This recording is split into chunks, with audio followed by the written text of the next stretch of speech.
there, Texas Deacon here. Thank you for joining me. It's good to have you.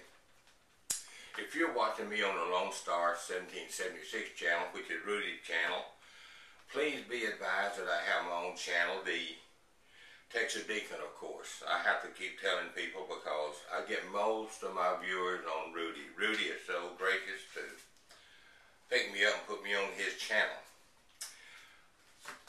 Today's lesson is entitled The Christian Survivalist Part 4, Freeze-Dried and Dehydrated Food.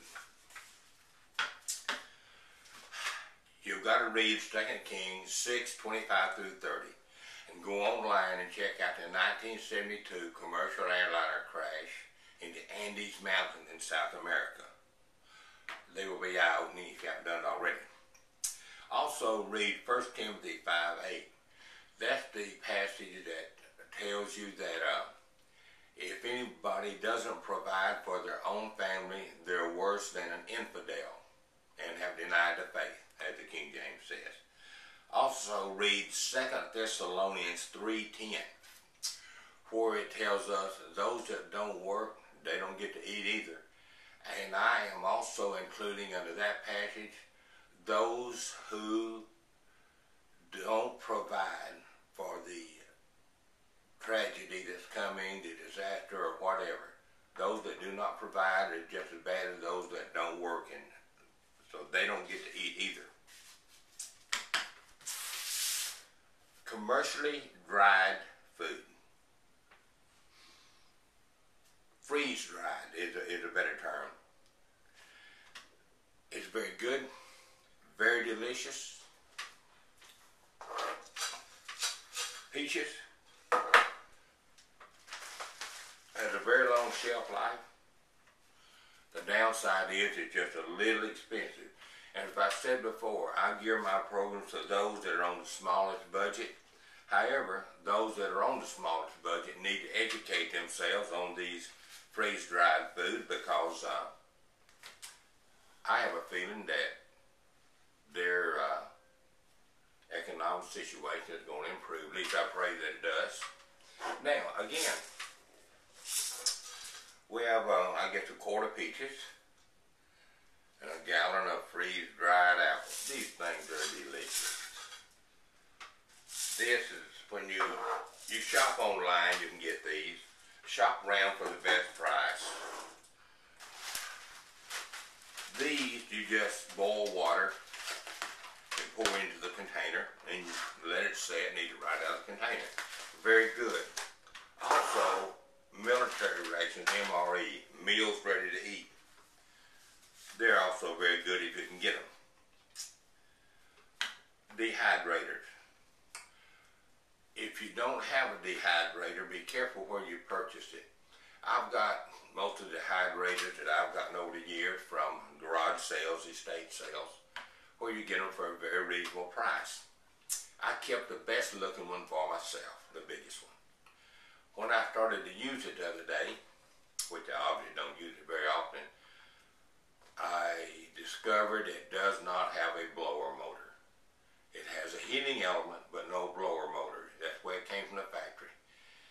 Now, the ones that don't have blower motors, I don't think do as good a job as the ones that circulate the air with a blower motor. And it takes 3 to 4 times as long to dehydrate your food. I got mine that I'm using right now from Walmart. $42. It does a good job. And now I've done, let's see this out of the way here.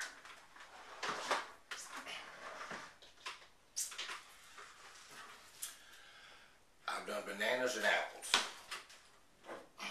They look nasty.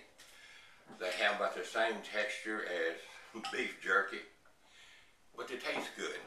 Apples turned out a whole lot more palatable, easier to eat. Very, very good. I do like this.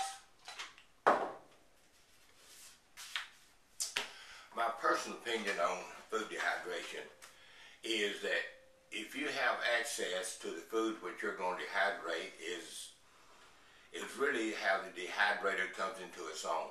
If you have to pay retail prices for items and then pack them away and dry them and do all the work, it just might be cheaper to go on ahead and shop around and get the price on the commercial stuff. So you need to be able to get all your products at little or no cost. You have to make that decision now. Shelf life of Dehydrated. Go online and check the shelf life of dehydrated food. I went online and you get sort of varying information, varying opinions. I'm sure it's going to be good for at least a year packed like this, maybe longer. However, the enemies of dehydration, like it says online, are heat, moisture, light, and oxygen. Now, I didn't include oxygen in my enemies list because to get rid of oxygen, you've got to buy a little packet that are quite expensive, hard to find, and you have to put them in each one. You need one for oxygen, one for moisture, and pretty soon you're going to end up spending more. Anyway, okay, there's also vacuum sealing or vacuum packing. If you have that ability, that will help. If you have space in your deep freeze, put it in your deep freeze, and the shelf life begins when you take it out, even if it's years later. That's about it on freeze-dried and dehydration. What I'm going to do next is should have been a part of lesson number 2, which was entitled Commercially Canned Food. These are meat items. This is pink tuna, fish steaks, corned beef. They have a 5-year shelf life. That's selling on the grocery shelf. If you cleaned out the bottom shelf of your refrigerator, which if yours is like mine and most others I've seen, the stuff in the back is just pushed back there and never gets used. You can put a whole lot of these back there. They have a 5-year shelf life as it is. Put them back there where it's cool. That's going to be at least 10 years, probably even longer.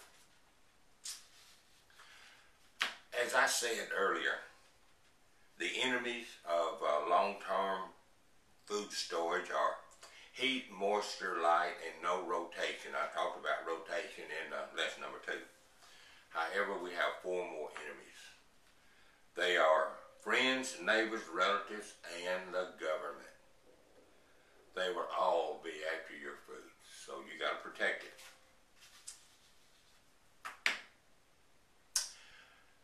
You give my words some thought.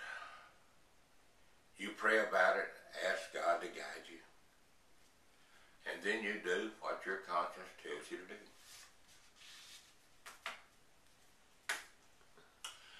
May God bless America.